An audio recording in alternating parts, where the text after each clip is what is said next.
Howdy. Is anybody out there? Good afternoon.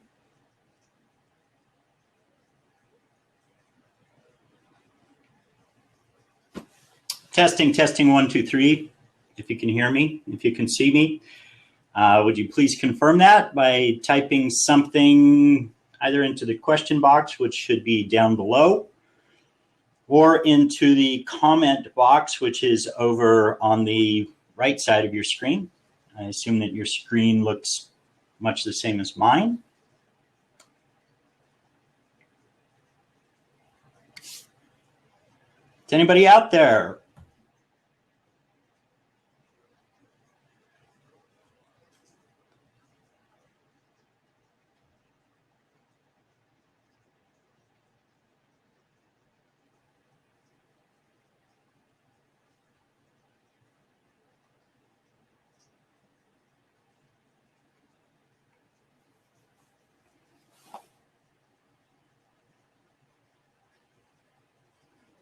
Hey guys, anybody out there?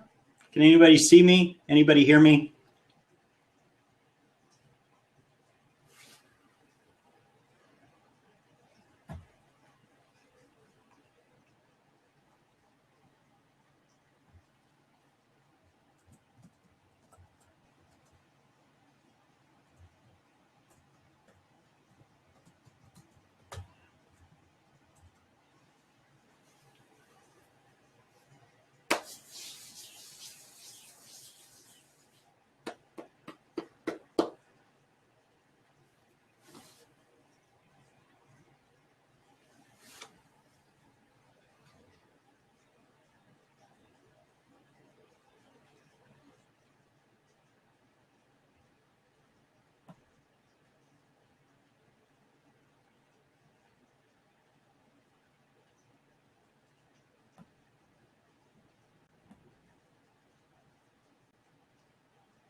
Hey guys, anybody out there?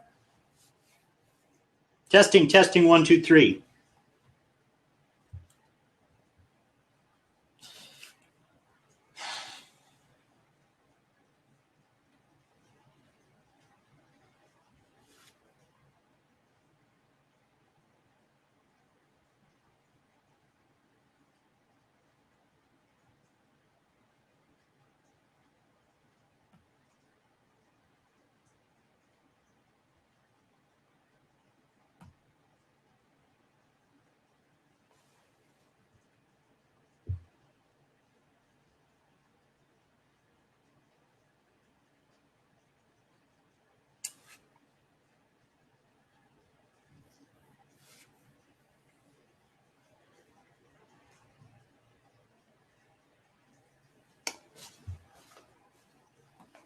Okay, I have a hard time believing this is not working.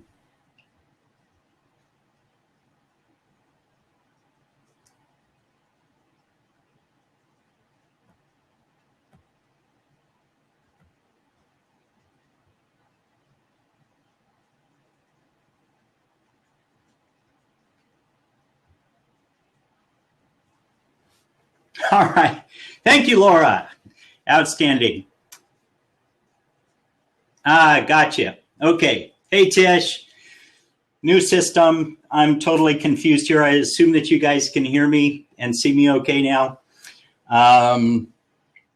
We'll work the bugs out as we go here. So like I said, bring your tomatoes today, bring your rotten cabbage, all that good sort of stuff, just in case things go wrong. Feel free to throw them at your screen, and we'll just have a good time today. All right. So we'll give this just a minute or two to allow people to show up here, given that there seems to be a little bit of confusion starting right here on my end. But as we wait, just to acquaint yourself with this new system, half is just me, half shows your screen. Okay, is that what you're seeing, Tish, or are you seeing right now? You should be seeing all me. So I'm just curious.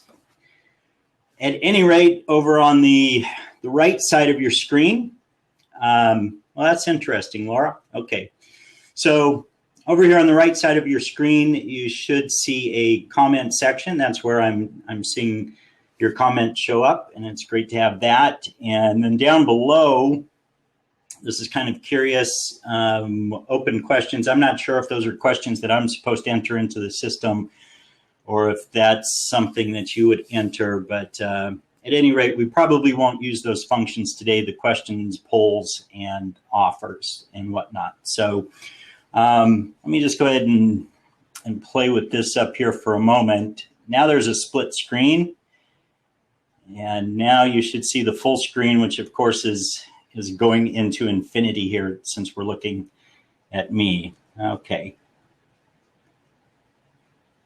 All right. Well, we'll see how this goes today.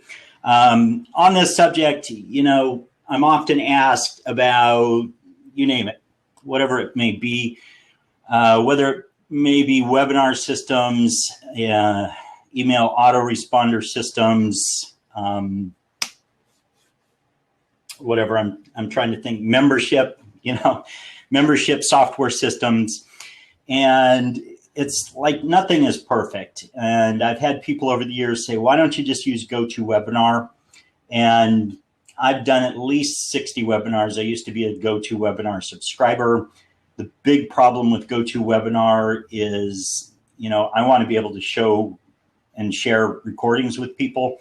And it's absolutely the worst. You'd have to download the video and, you know, use special software and all that sort of stuff. So it's just one of those headaches that I got tired of dealing with. And as well, I got tired of dealing with GoToWebinar, you know, the company. And so I've tried other things, and it's like some of them, everyone seems to have an upside and a downside. What I'm using today, as you guys probably know, is Webinar Ninja. I decided to give it a try based upon a friend's recommendation. And like everything, I would say it has its pluses and minuses.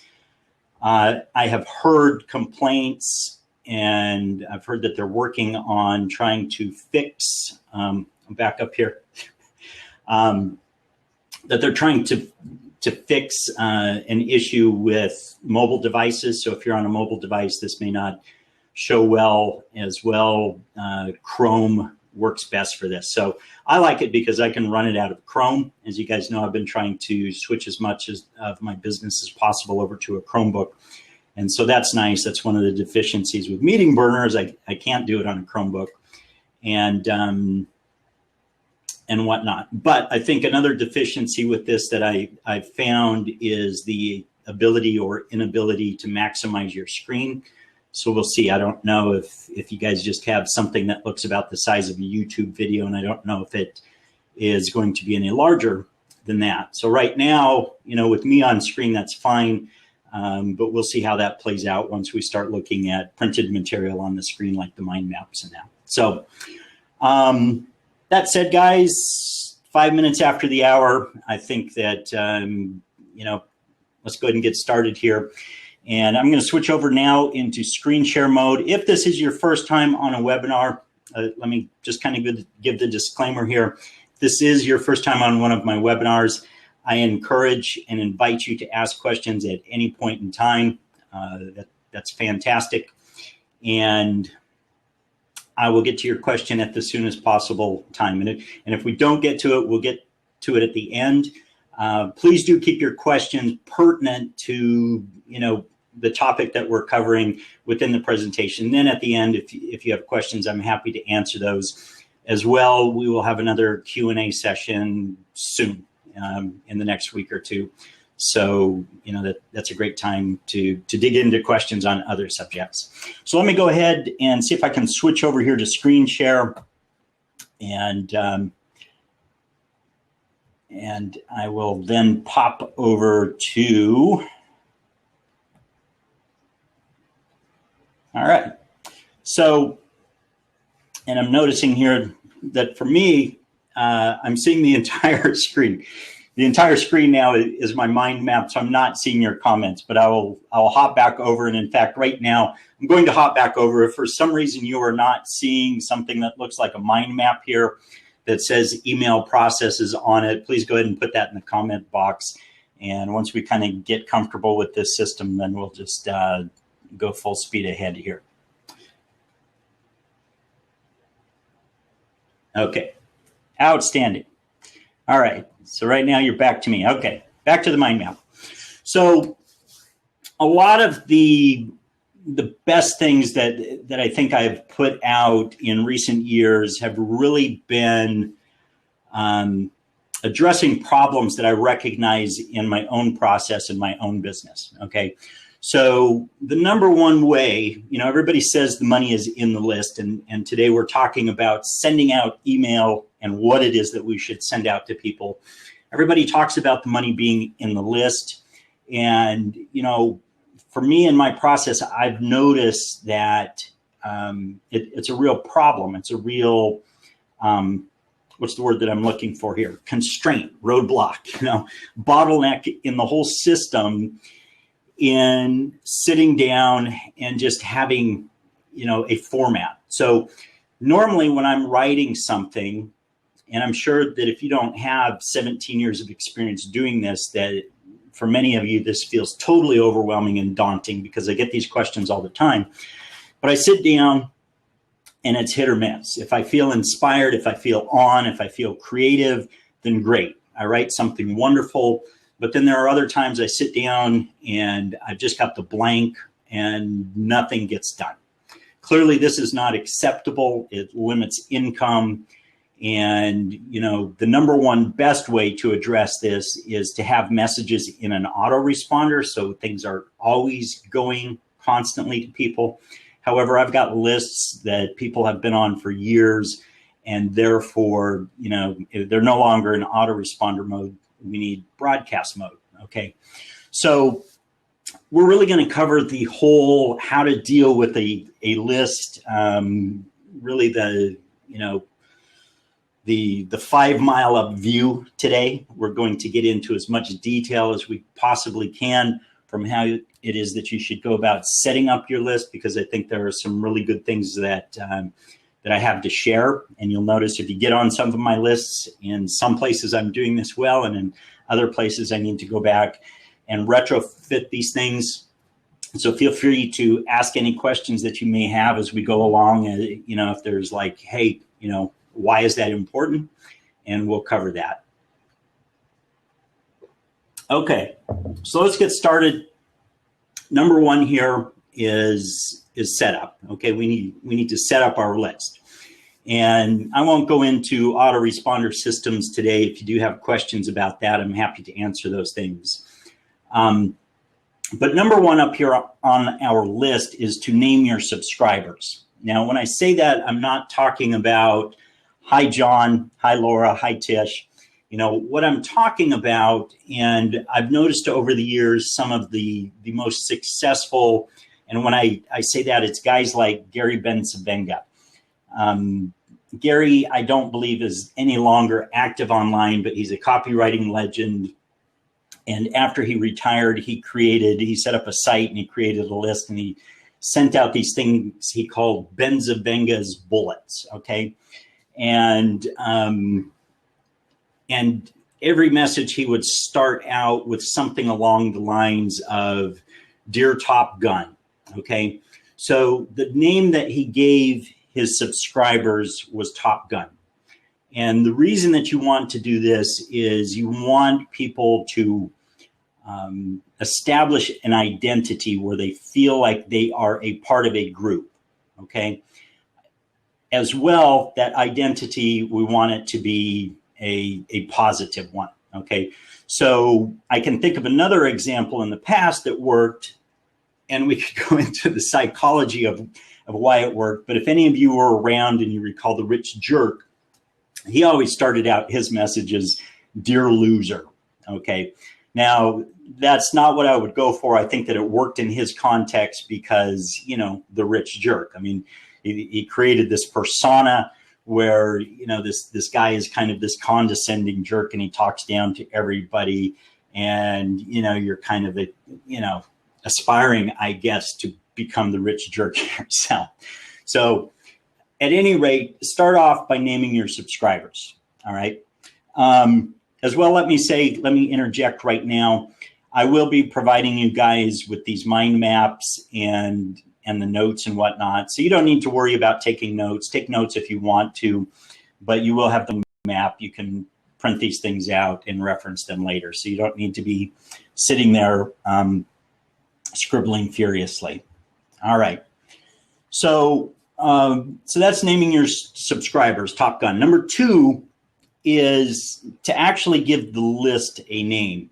So we see in our subject box, over the years, there have been all of these best practices, when you're looking at the from subject line. Should it come from X?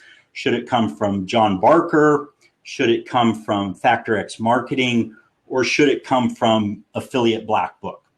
I think the important thing to remember is that most of us, particularly when we are establishing our brand, people are busy, they join a lot of different lists, and unless we are, really in constant contact with them, don't take offense to the fact that at some point in time, people may not remember who you are. People, join my list, they double opt in, and they still report me for spam because at some point they don't remember who John Barker is. So giving your list, again, a name that they will quickly identify as, as something that they were interested in once upon a time. Okay. So it could be, survey funnels. It could be, affiliate marketing, conversion tips, that type of thing is probably the best practice. Another thing that I want to say in particular that I've seen over the years with the from name, and I see a lot of big name people make this mistake. I'll pick on Rich Schefren here, for example. Okay, so Rich used to have his emails would come from Rich Schefren. Well, he got busy, he hired somebody else, and all of a sudden now I'm getting these emails coming from some other name. Okay, I don't recall the name, so I won't even plug it in, but I have no clue who this person is. All right, so there's a breakdown in continuity there. I keep seeing this name, I just think it's spam. I ignore it, and then at a certain point I open the message and I'm like, oh, okay, this is Strategic Profits. I had no idea who I was receiving this message from. Okay. Number 3 here is your from email address. You should probably set up a dedicated email address. It's okay, it's okay to an extent, depending on how big your list is, to use your actual email address, your best contact email address. However, eventually that email address is going to end up on a spam list someplace, and it's going to get hammered, or people are going to get hammered with spam originating someplace else but using your email address. So you should set up a good dedicated email address and avoid using any email addresses like Gmail or Yahoo, that type thing, because it's going to get flagged. So let me just check over, make sure that we don't have any questions up to this point. And if so, then we'll continue on. Outstanding. All right. So next up here in setting it up is your thank you page URL. I join so many lists and I opt in, and there are a variety of approaches that you can use effectively, but let me stress, never, ever, ever use the standard thank you for subscribing, please go check your email deal, okay? Particularly if it's from the service. I'm sure that you guys know what I mean here.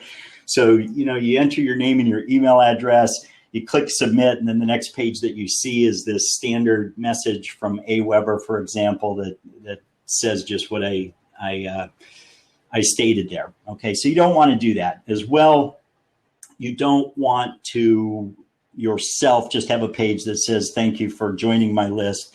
Now leave my website and go check your email. Okay.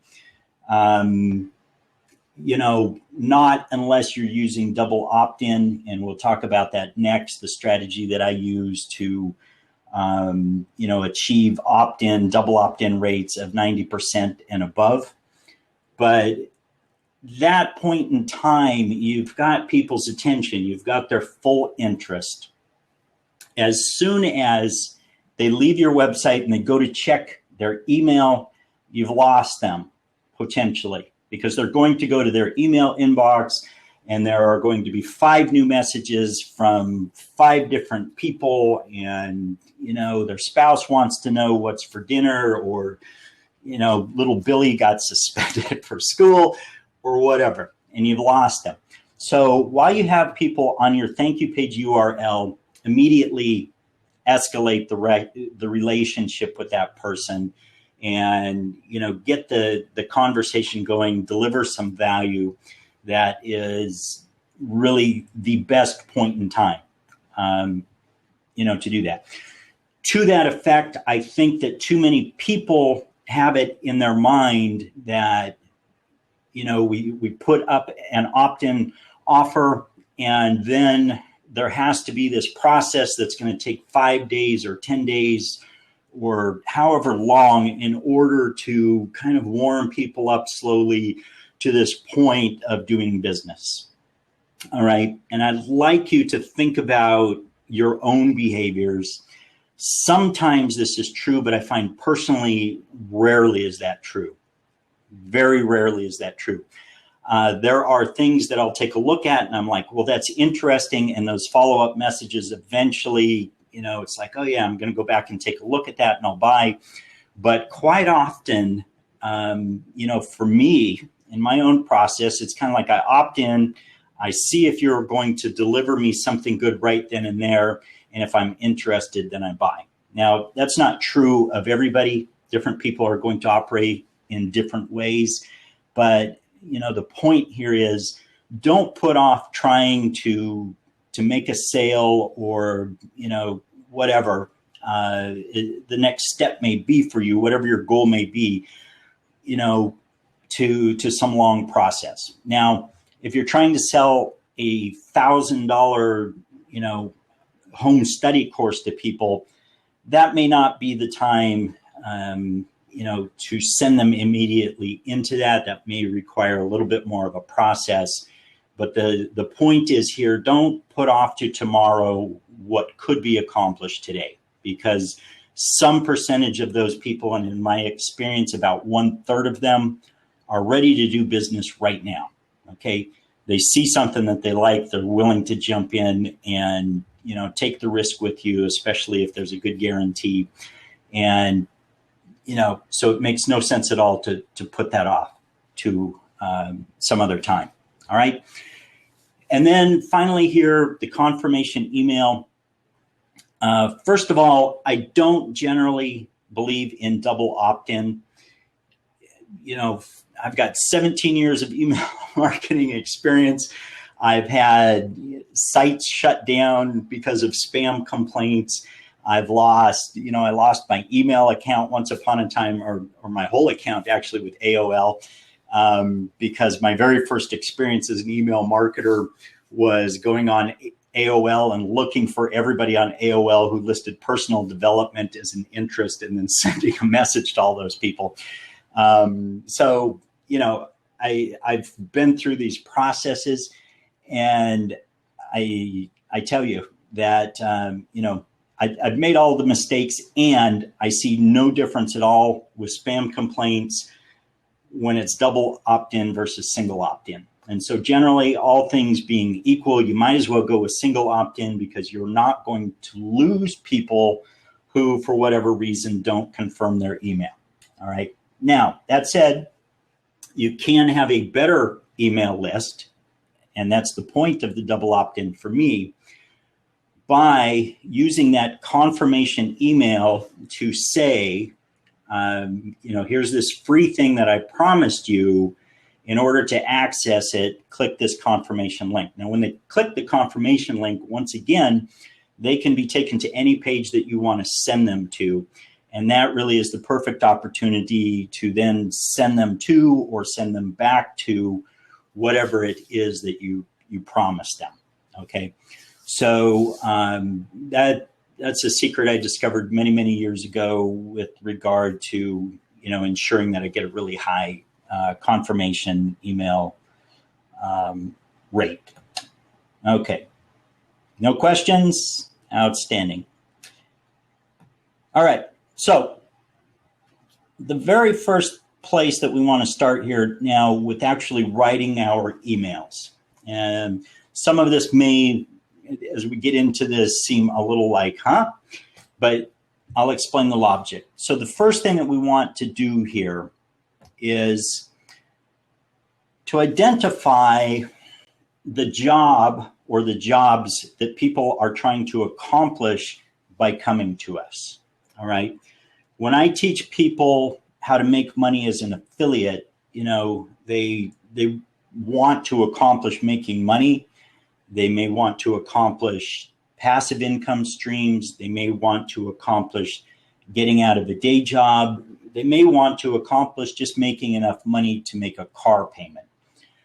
The more of those things that I know about what it is that they want to do, the better it is that I can help them. And those are going to be critical talking points as I go forward. All right. So there are things that people are going to want to do, but then there are also things, as you can see here, that I can, I didn't want that to disappear, that I can help them to do. Okay. So they may not be aware of those things that I can help them to do. For example, I can also help you to build a list. I can help you to sell better to that list. I can help you to become a true marketing expert, which is, I think, what all affiliate marketers ought to be aspiring to do, is to become really good at selling and marketing products without having the additional responsibilities of product creation and customer support and inventory and whatever else that you may have. Being an affiliate really allows us to focus on mastering the basic skills that are necessary to take it to the next level, and this is what I've learned in my process. I started out by trying to create products. It didn't work for me. I became an affiliate. I learned to do that well. And then I came back to creating products. All right.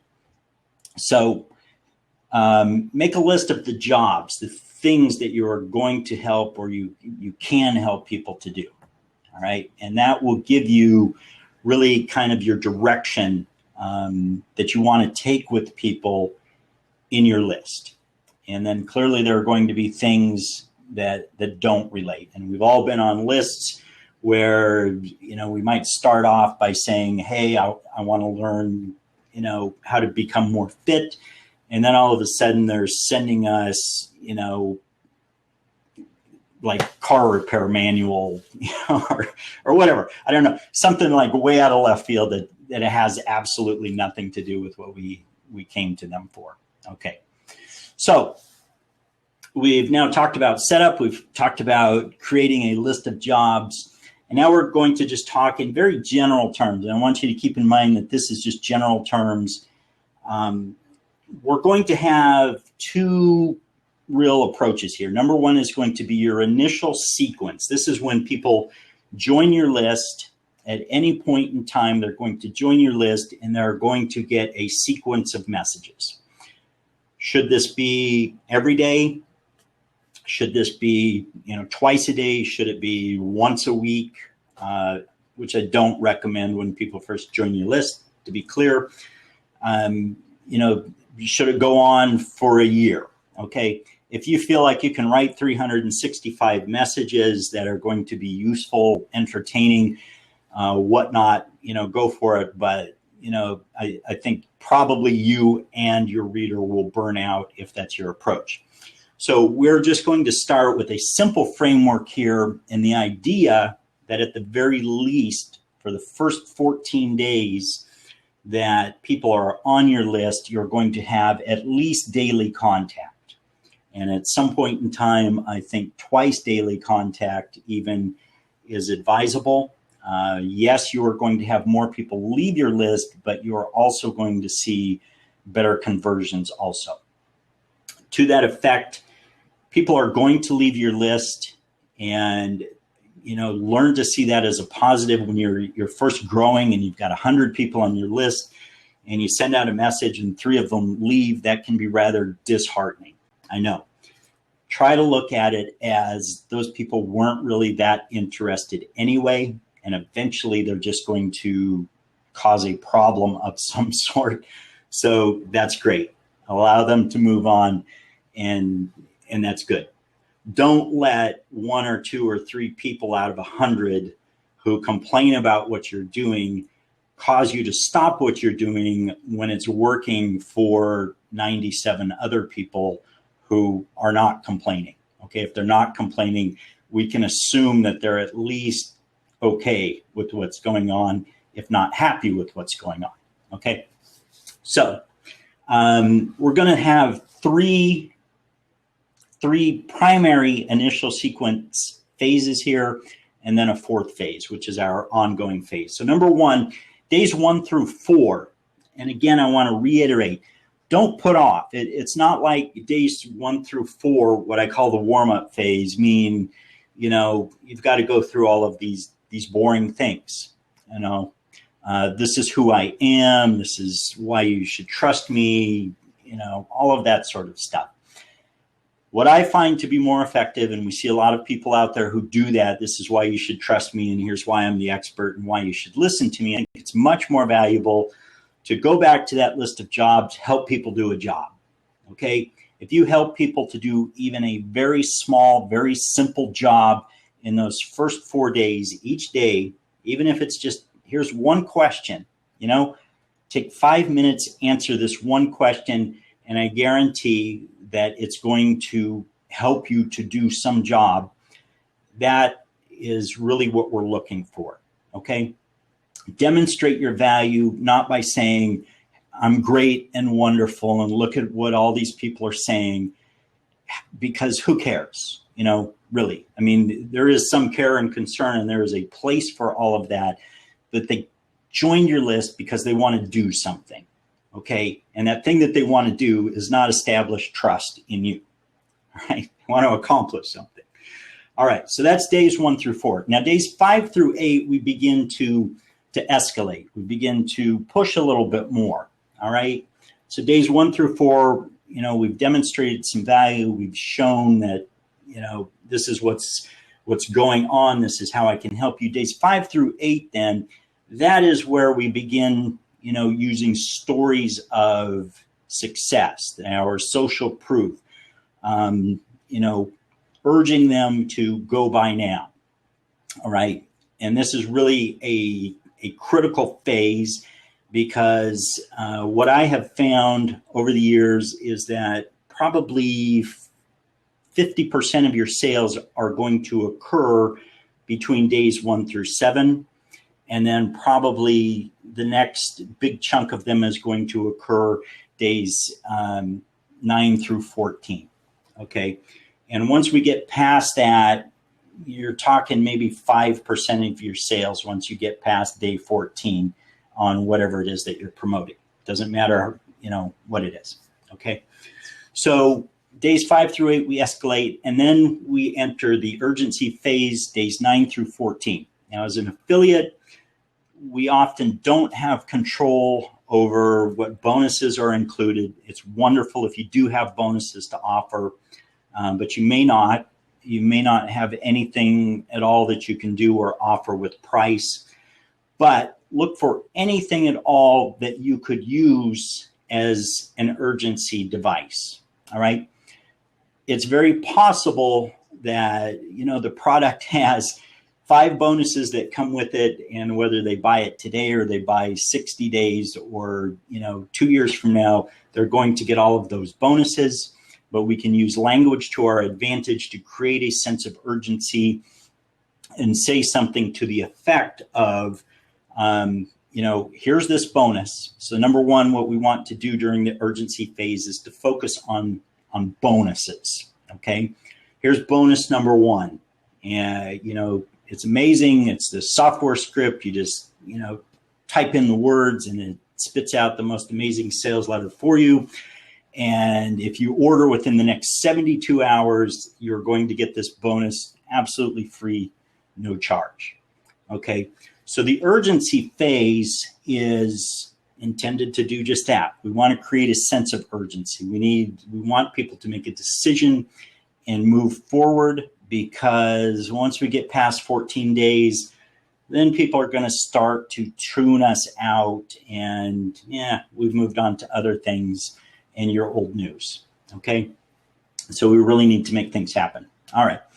And then finally here in the ongoing phase, what I found in promoting products, obviously if people, after 14 days, only about 5% of sales are going to occur, then that's really time to start shifting, segueing into other related products and services.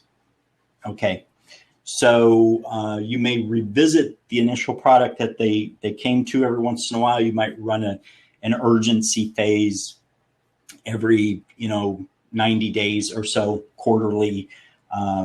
You'll pick up a handful of sales here and there with that type thing. But the ongoing phase then is maintaining that relationship. You have these people on your list. You didn't buy this, but here's something else that you may consider. Maybe it's a price issue. Maybe it's a timing issue. Maybe it's I don't like the voice of the presenter issue. You never know. So that's how you want to move with that in the ongoing phase. All right, let me check over here. Just make sure. Do we have any questions, any comments? Everything good? Everybody on the edge of their seat? All right. Okay. Let me hop back over here, grab a quick drink of water. All right. Now we're going to get into the actual writing of the email. And this is hopefully the part of this that becomes super fascinating and useful for everybody. So let me just get things centered on the screen here. Okay. So this is the process. I mean, I probably took a week. I mean, I've been writing messages for years, as I've said. I've written hundreds of email messages, and I've used a rough sort of format here and there. I've studied a lot of various different courses that provide, say, a topic. So, Ben Settle's course, for example, he has 8 or 9 different approaches to email messages. Like he does a Q&A message, he does an inspiration message, he does a, just whatever. So he has these different message types that he writes. Many of you are familiar with Andre Chaperone. Absolutely, Andre is a brilliant email writer. I know, having been supported by Andre, that he produces results. He's consistently my top affiliate whenever I do a promotion. And, so he does a fantastic job of email. And he teaches something that he calls a soap opera sequence. And, basically just think of it as watching a compelling TV show, and you get to the end of the show and there's always a cliffhanger that leaves you wanting to watch the next show. Okay. So that's Andre's approach. Now, the thing that I found with Andre's approach, though, even as a pretty good writer myself, it's not really how I think. And I find it complicated and difficult personally to actually execute, because you're really looking at a sequence of 10 messages that kind of, tie together, and you have, open loops and nested loops, and, we answer a question, but then we're opening something back up, for the next message. And so this for a lot of people, I think, can become very complicated. So we want to simplify all of this so that we can sit down at a moment's notice and write up something that is compelling. All right. So the first thing here, and I've got a separate mind map for this actually, what I have discovered is, like writing a good story, that the best place for me to start is to start with the end. Okay. And so I came across, I've kind of had some closes that I use, but I recently came across, let's see here, a list of closes that I was like, okay, these are great. They're kind of out of the box. So I'm going to go ahead and swipe these and we're going to use them. Now, most of these closes are actually to be used, they're written up to be used in webinars. And again, I'll provide you with all of them. You're only going to want to use one of these in an email message, of course, but we want to start with the close. And let me just pick a good example here. I think we can start with the information alone. Once I switch back over, you might be kind of like, well, why would I want to start with the close? We'll switch back over and I'll explain why we want to start with the close. So for example here, I don't know if you can read my screen or not, but the information alone close goes something like this. You can't just rely on another guide, manual, or video training. You need more. You need tools. You need accountability. You need coaching. You need me in your ear for the next X weeks if you're going to make true lasting change. Okay. The point of this close is to tell people that, basically we've all gone to webinars, we've all gone to seminars, we've all gotten psyched up and purchased a product. But if information alone was enough, then we would do it. Okay, so we need more. Now, you may not be selling coaching. This type of a close is going to be, all of these are going to be better for some types of products or service offers than others. So you'll just kind of need to go through. I think there are maybe 14 of them here. I would pick 5 or 6 and just use them. They're going to be, variations on a theme. The next one here, the us versus them. And I'm not going to go through all of these guys. And this one here, if you can see on the screen, it's rather long. But basically what we want to do is with the us versus them close is, when creating offers like these, I typically find myself addressing 2 types of people, the timid Tommies and the brave Bobs. The timid Tommies will look at every excuse as to why what I have to offer you today won't work for them. They'll cite it's too expensive. They'll cite this reason, that reason, the other reason. And then on the flip side, we have the brave Bobs. These are the people who look for every reason why this will work for them. Okay, so what we're doing here is creating a contrast. All right, we have a group of people that, our prospect does not want to associate with versus a group of people that they do want to associate with. Okay, so maybe some of you have seen.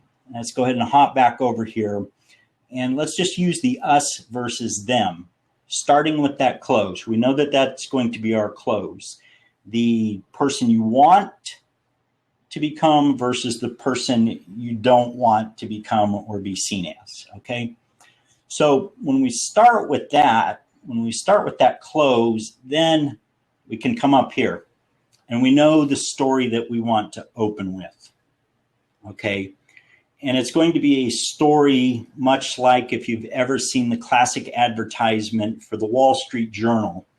And it shows 2 men on a New York City subway train sitting next to each other. And one of them is, dressed to the nines. He's a dapper gentleman, obviously a man of success. He's wearing a suit and a tie, and he's got his briefcase next to him. And he's, clean cut, and he just looks good. You just know just by looking at this man, he's successful. And then the man sitting next to him, is obviously not living the high life. You can just tell by the clothes that he's wearing and his posture and, his disheveled appearance that he's struggling. Okay. Now, the guy who's successful happens to be reading the Wall Street Journal, and the guy next to him is not. And this is a classic, visual story here of 2 guys. All right. So we could start with the story of, I went to high school with a couple of guys, and, they both achieved similar grades. They both had all the potential in the world. They came from very similar backgrounds and families. And I was just shocked when I went to my 20-year class reunion and I saw these guys. And here was this one friend who, man, he was just setting the world on fire. I mean, he was so successful. He showed up driving a new BMW. He's living in this great place. And then this other friend here, obviously life has been tough on him. And so we create this story, okay?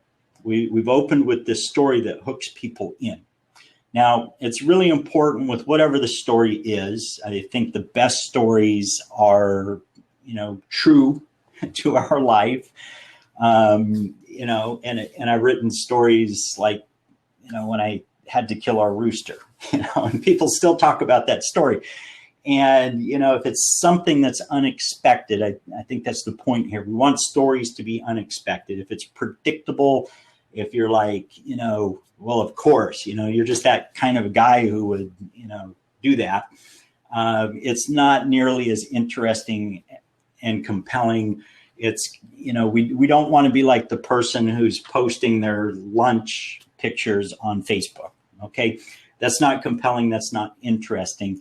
What is compelling and interesting is when we see something and it's like, oh, wow, what a surprise. Just a quick share, like my wife shared this video of this kid, 17, 18 years old. He created this video, and it starts with this boy sitting on the couch, and he's playing video games, and he looks obviously, surly and depressed.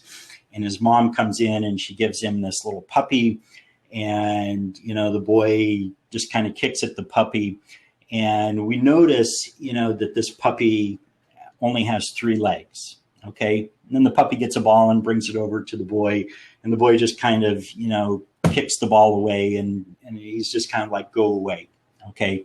Well, the puppy is all enthusiastic, and on his 3 legs, he chases the ball and he gets it and he brings it back. And eventually the boy kind of, you can see something in him changes. And he reaches over to his side, which we hadn't seen before, and he gets a pair of crutches. It almost brings tears to my eyes just sharing this story. And he gets these crutches, and you see that for some reason the boy has lost one of his legs. And gee whiz, wow. I mean, the video was just so touching. It was that touching. And you can see this boy has lost one of his legs, and it was just crushing to him. And to see this puppy overcoming the same obstacle, he gets up on his crutches and they both go outside into the backyard to play. So that's an amazing story, and it hooks you in, and you don't expect that. I think that's what's so powerful about the video is you don't expect it. You don't know that this boy has also gone through a similar thing. And you don't know why, the puppy only has 3 legs and what that's all about. And it's just like, wow, that's a great story, when it's all revealed. Okay. And you can take a story like that and say, look, we all have some imperfection. We all have some shortcoming. And, it's just, we still have to pick ourselves up at the end of the day, no matter what it is, and move forward. Okay. So we have that story, and where we talk about that, we've got to pick ourselves up and move forward. That's where we then contextualize that story and relate it to a product. Okay. So we've pulled at people's, heartstrings, or maybe we've, captured their attention here by telling them a story, which then gently segues. It's not like, okay, now that I've told you the story, now I'm going to sell you a product. Okay. It's something where, we're hooked in by the story, and without even realizing it, then we have segued into how this story is relevant to the product. All right. So 2 things over here that you see on the right next to this that are highlighted.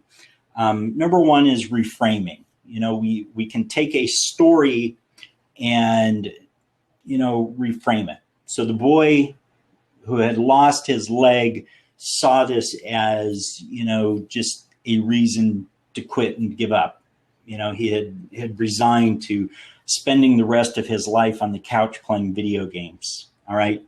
But what changed it for him was this puppy. This puppy reframed the whole story for him. The puppy was just as happy and full of joy and ready to play, even though, when he was chasing the ball, he was falling on his nose, but he just kept getting up and going after it. And so it reframed the situation for him. And then the other thing here, so that's what we want to do. We can take that story and reframe it, put a different picture frame around it, or expand the picture frame. We want people to see a challenge that they have in a different way. And then the next thing here, and you can use either or, is the aha. Okay. So we could take that same story of the boy and the puppy, and it's like, it's not necessarily a reframing and seeing it different, but there was an epiphany there. There was an aha. The boy realized, wow, I can still have joy and happiness in my life with or without 2 legs. Life goes on, and it's all going to be a matter of whether I'm willing to get up and still try and chase the ball, or I'm just going to sit here. Okay. All right. So now hopefully you can see why we then have the close. Okay. So the close can end, with that us versus them. And I want you guys to know, I'm actually making all of this up. I didn't even know I was going to tell the story about the boy and the puppy until I told it. Okay. So that's how quickly and easily this can happen. And you can see now we have the us versus them. Okay. Do you want to be the mopey boy who's sitting on the couch, depressed day after day as, the world passes him by outside the front door? Or do you want to approach life like this puppy who sees opportunity, who is not going to be stopped by the deficiencies and the challenges, but instead is going to embrace them and get after life anyway, because that's just life. We're all going to face these things sooner or later. They can crush us, or they can build us up to help us become ultimately who we were destined to be. All right. From there then, so we just did our close, right? It's like a logical, like, boom. All right. And then we go into the call to action. All right. So if you are ready to, go after life like Brave Bob and shut down Tim and Ted forever, then click this link right now, get started, change your life. Okay. So that's the process there. Okay. We open with the story, we contextualize the story to relate it to the product, and then we have our close and call to action. Now, a couple of other things here that you'll see that I've skipped, and maybe I should rearrange them. They just seem odd in the order. I probably should have the start here, with the close up at the very top, because that's what we're going to start with. But it just seems kind of weird to reorder them that way. Okay, so 2 other things here. You'll see down here at the bottom. Then we want to have the next message teaser. Okay, where we're going to put that, we'll have our name. All the best to you, John. P.S.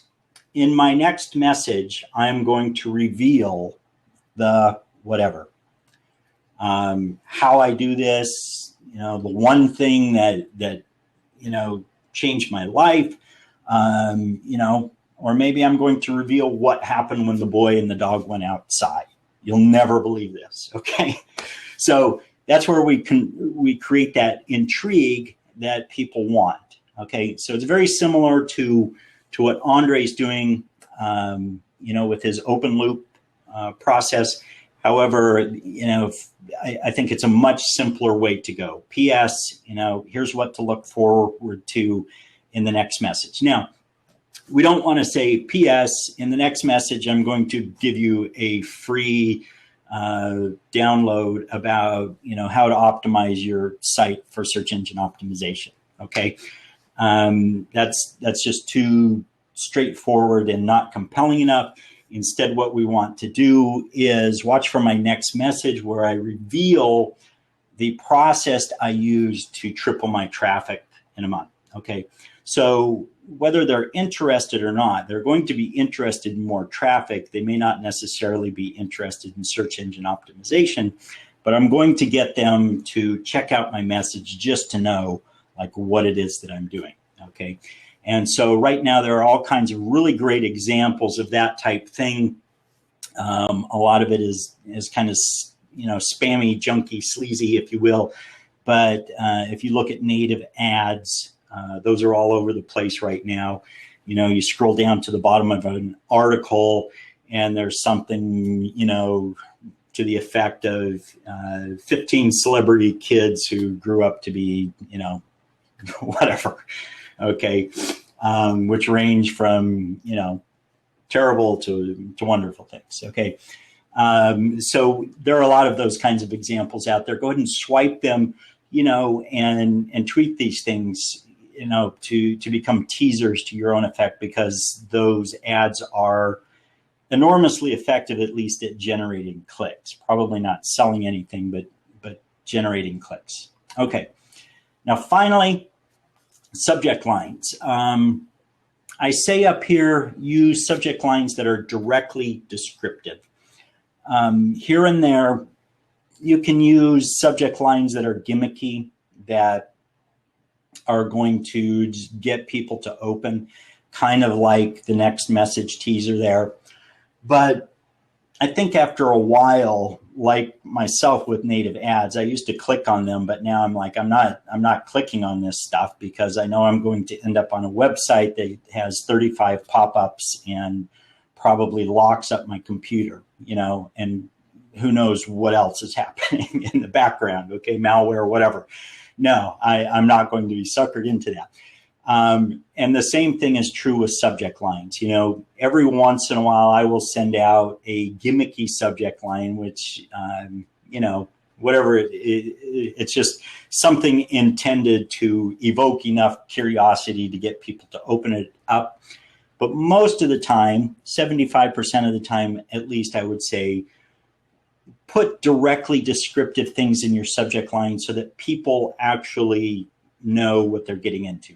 Now, to be clear about this, to go back to the example, I could send out with the subject line SEO cheat sheet enclosed. Okay, that would be very directly descriptive. And to the right people, that's going to appeal as well. They're going to know when they see that right away that they want it or they don't. Okay.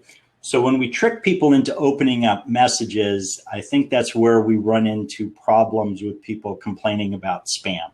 I mean, there are so many, tricks that we can play on people before they get ticked off.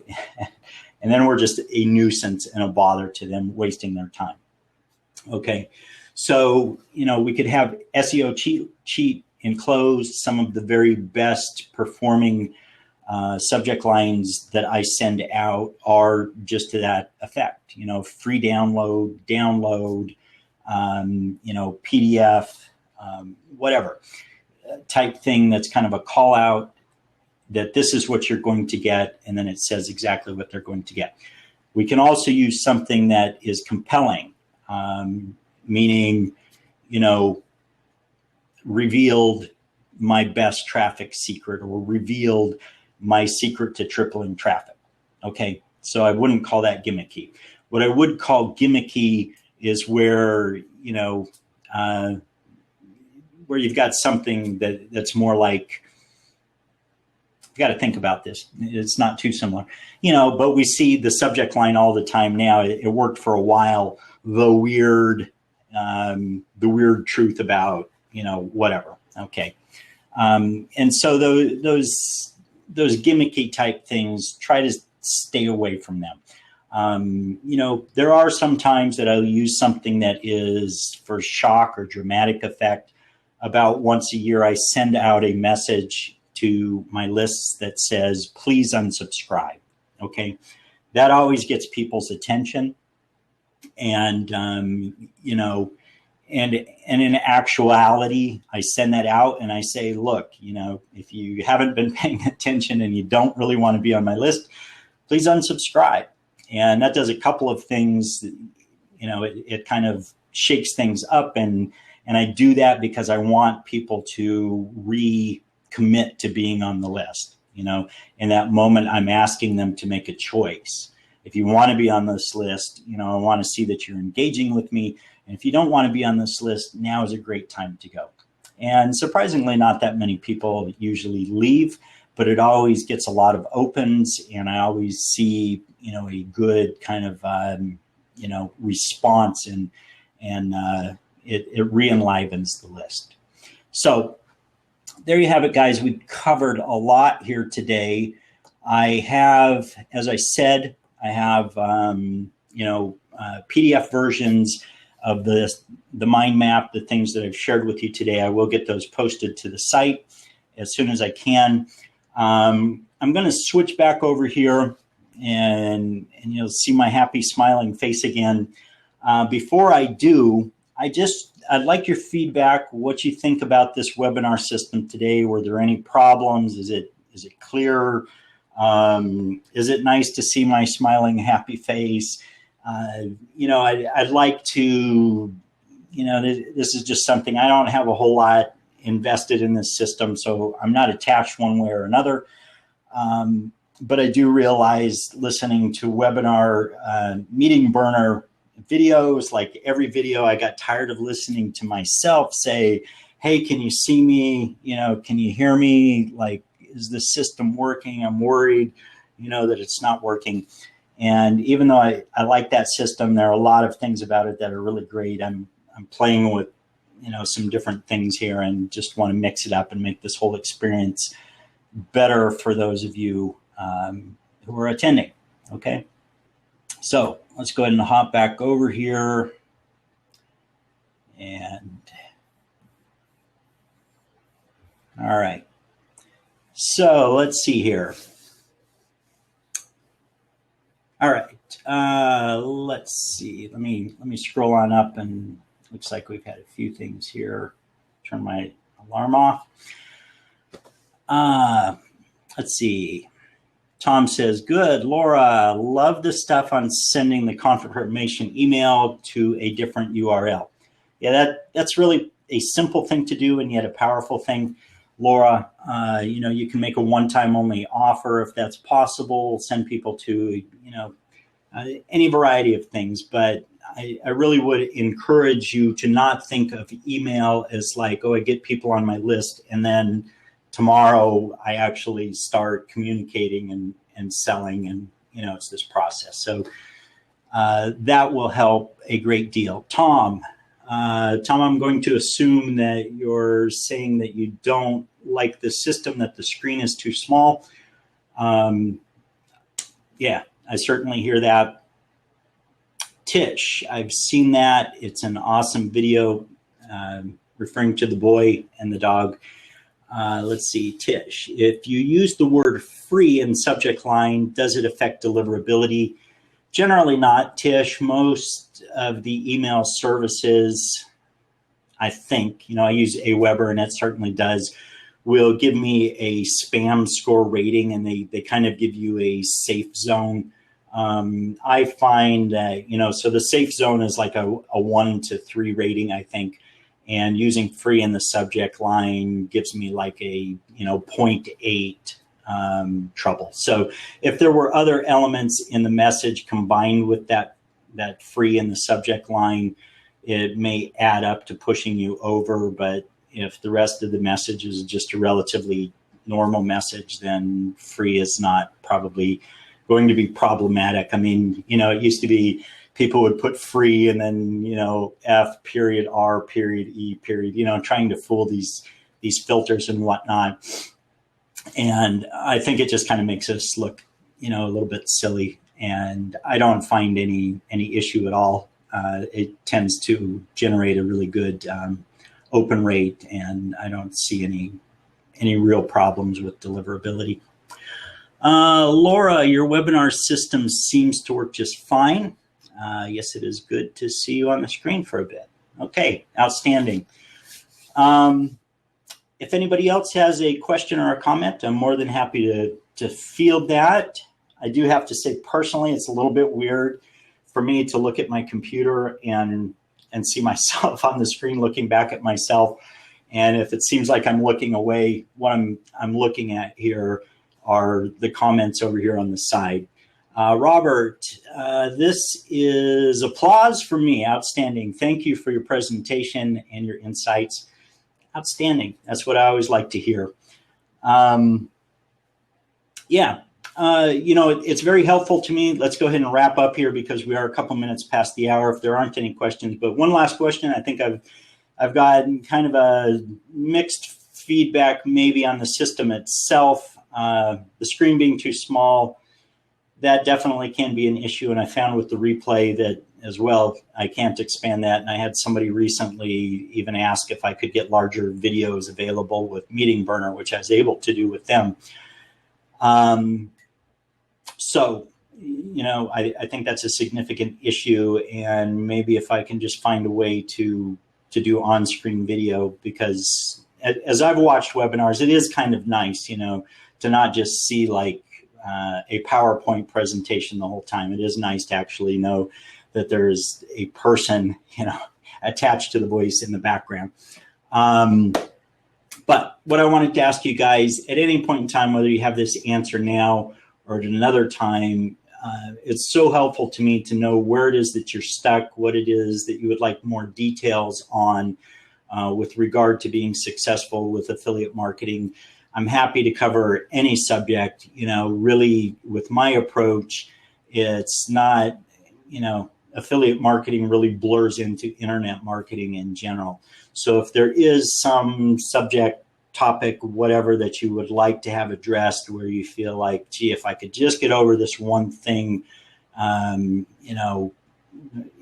everything would be better, please do let me know those things. Otherwise, I'm just kind of, I'm either sharing what it is that I'm personally having problems with, or, maybe here and there, it's something that somebody lets me know that they're having an issue with. But a lot of the time, I'm just kind of, taking a wild guess at what might be helpful to you. So anyway, guys, we're at the hour. Again, it's always, great to have everybody on these live calls. The questions and the comments are so much appreciated. And just the fact that you took your time this afternoon is very much appreciated too. So it's great to have you guys here live. We'll do another one of these training sessions next month in August, and as well we'll have the Q&A session within the next 2 weeks. Maybe next week. I'm going to shoot for next week. We'll see if we can get that done. All right, guys, have a great afternoon, evening, morning, wherever you may happen to be in the world.